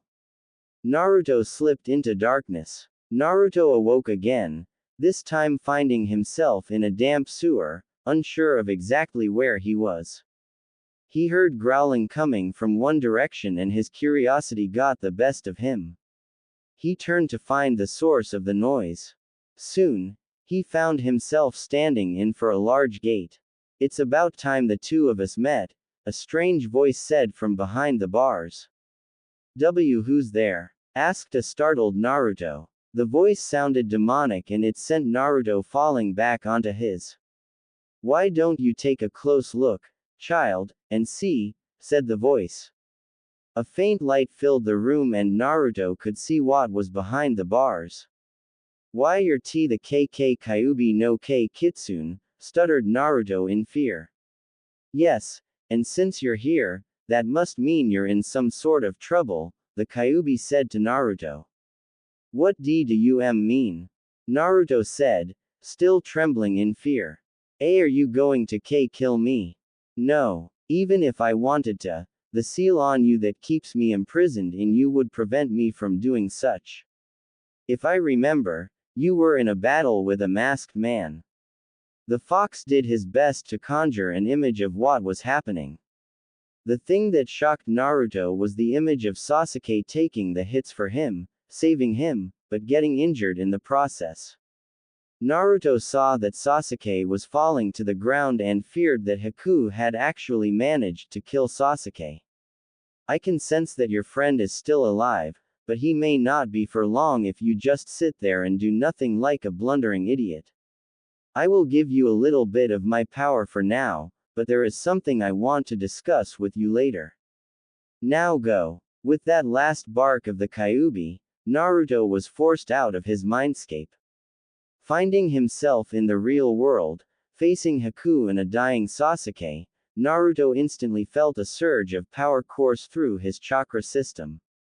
The needles that were stuck in him were forced out and any wounds instantly began to heal. Haku looked on in shock as a red aura began to surround Naruto. Naruto caught Sasuke as he was falling to the ground. Afraid that his teammate was dead, Naruto went into a rage, launching himself towards Haku's image in the mirror. With a strike of his fist, Naruto punched Haku in the mirror and sent him flying backwards. The mirror he was in shattered and the dome collapsed with it. Haku managed to barely regain himself, remaining on his feet, but no longer inside any mirror to protect him from the next assault. Unfortunately for him, this next assault, he would not be able to dodge. His mask was cracked and his head was ringing, most likely suffering from some sort of concussion. Naruto's next attack came swift, a strong punch to the chest that sent Haku skidding to the ground. As Naruto moved over to Haku, ready to deliver the finishing blow. As Naruto lashed out at Haku with his fist, the mask crumbled off, revealing the same boy he had met in the forest only a few days ago. Naruto's attack immediately stopped there. He grabbed Haku by the collar of his robe. Why? Demanded Naruto. Why did you kill him?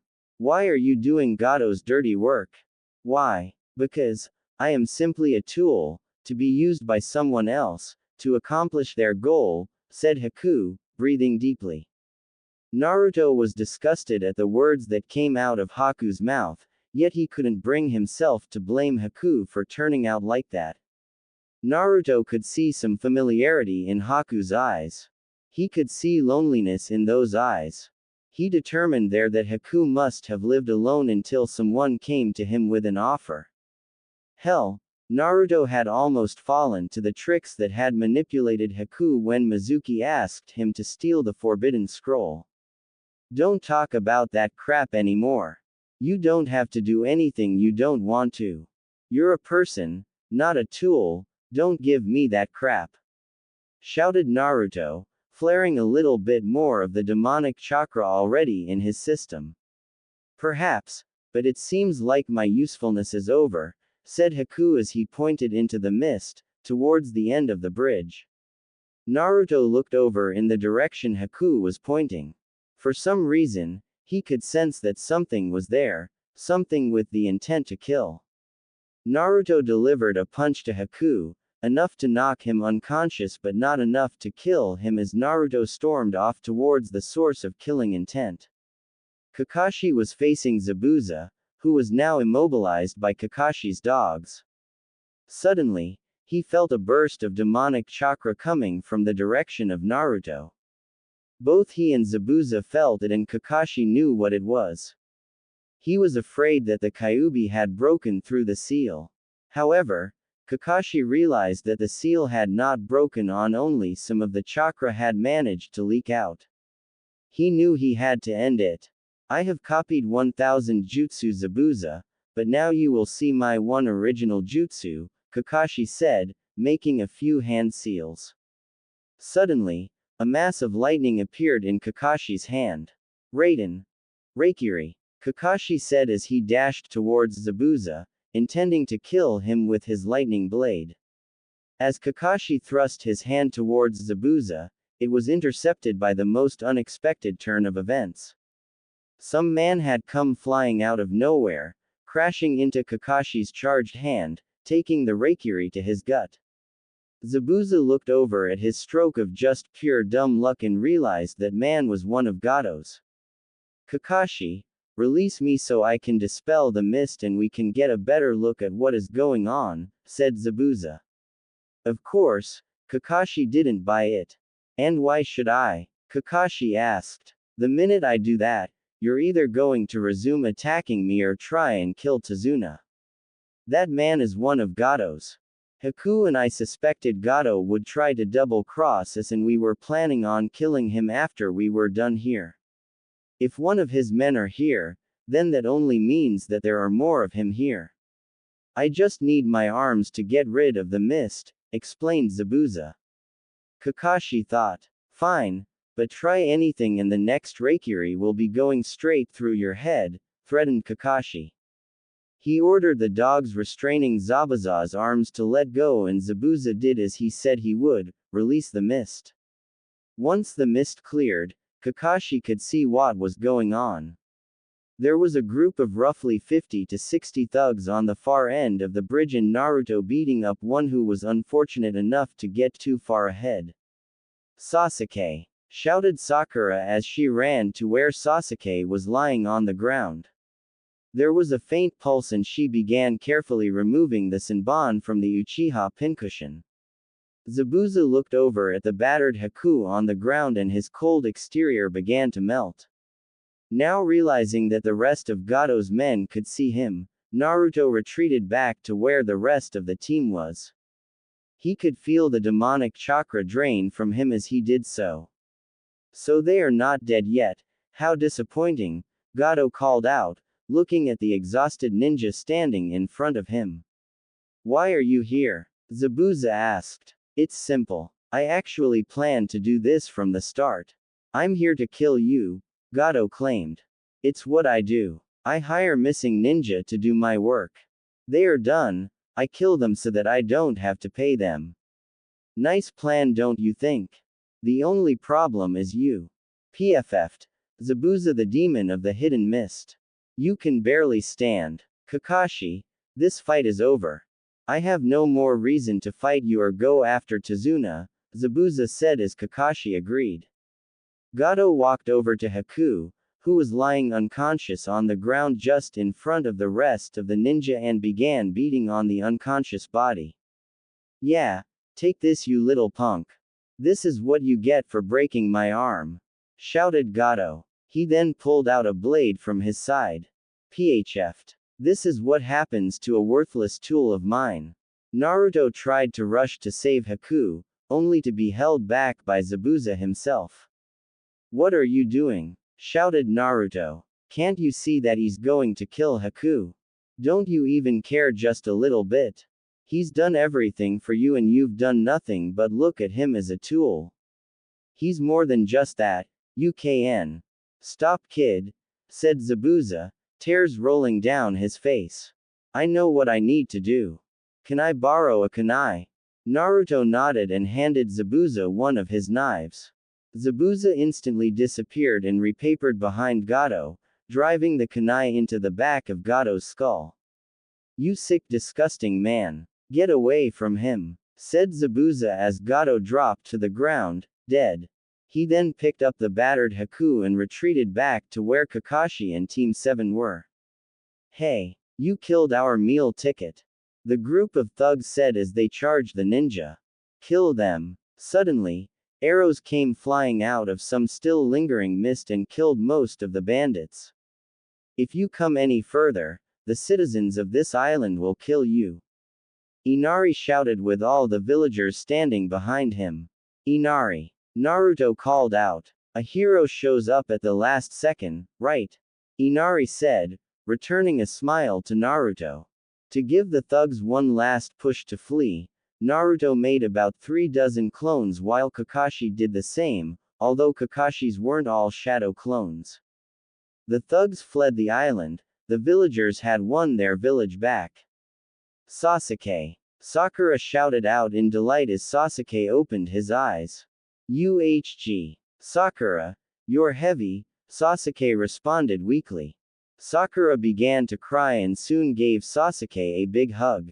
Sakura, that hurts, Sasuke said. He still had a few needles in him. What about Naruto and that masked kid? Sakura pointed to them and Sasuke saw Zabuza supporting a weak Haku.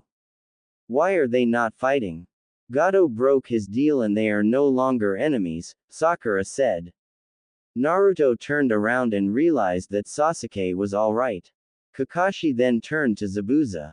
So what are you going to do now? Kakashi asked Zabuza. Right now, I don't really know, Zabuza responded. Naruto then came up to them and began acting like the idiot everyone knew and loved.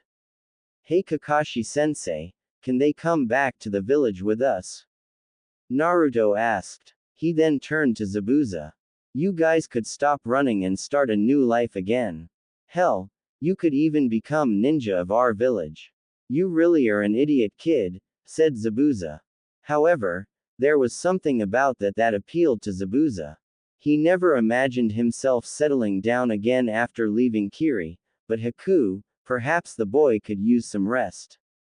To be honest, I would actually like that, but I am a missing nin and an A- rank criminal. I would just go back to either imprisonment or death. Kakashi-sensei, can't you do anything about that? You're pretty high up, Naruto said.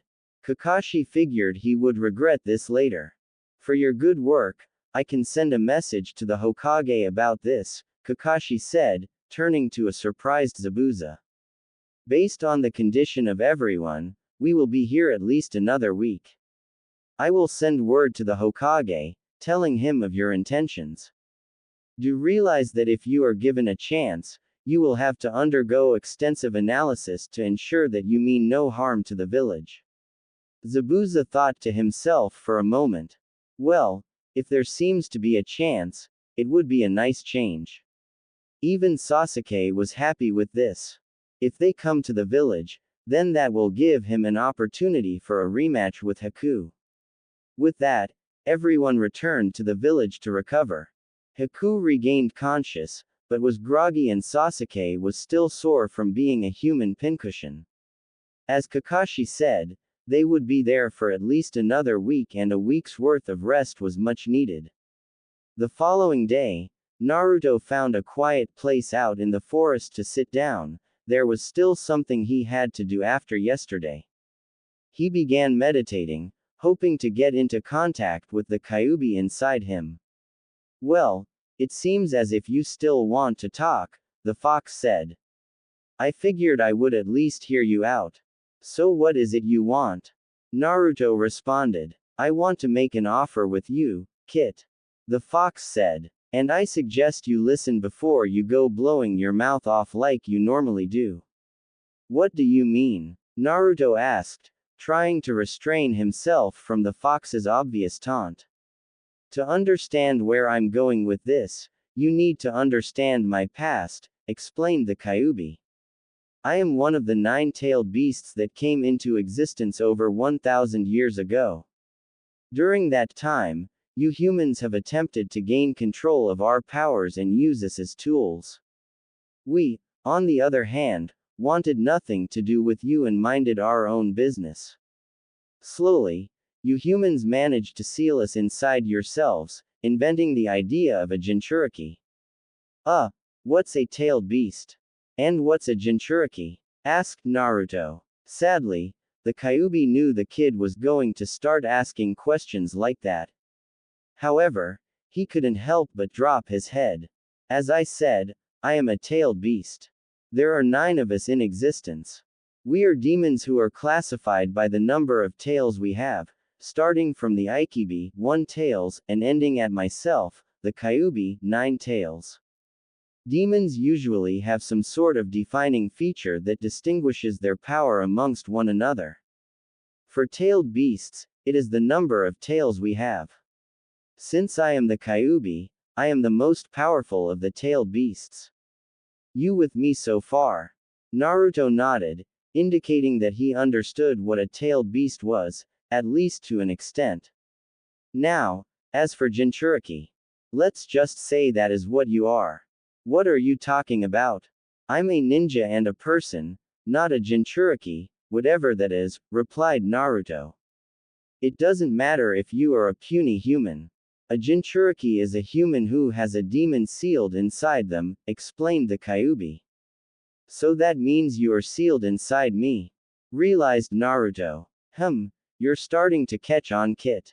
Now don't interrupt me for a bit and listen to the next part of my story, said the Kyuubi. Now, being the most powerful of the tailed beasts, I was able to remain free from being sealed the longest. Humans had attempted to capture me, like that pair of weaklings that I ate, but failed. It wasn't until that man came along and used his accursed Sharingan to trap me in some sort of genjutsu which he used to control my actions. Sharingan? You mean like Kakashi-sensei and Sasuke? Asked Naruto, interrupting the fox's story.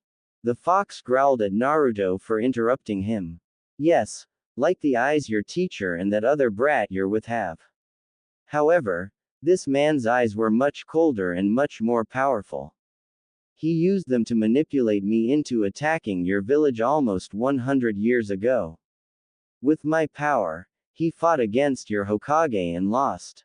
As a result, I was finally sealed into a human. For the next 88 years, I was sealed inside a Jinchuriki, trying my hardest to escape, but no luck. Escape? But why? Asked Naruto. What can I say? I don't like being trapped in a cage, responded the fox. It was almost 12 years ago that I finally escaped. However, He was there, waiting. I thought he was dead, but that insolent cockroach came crawling back to me.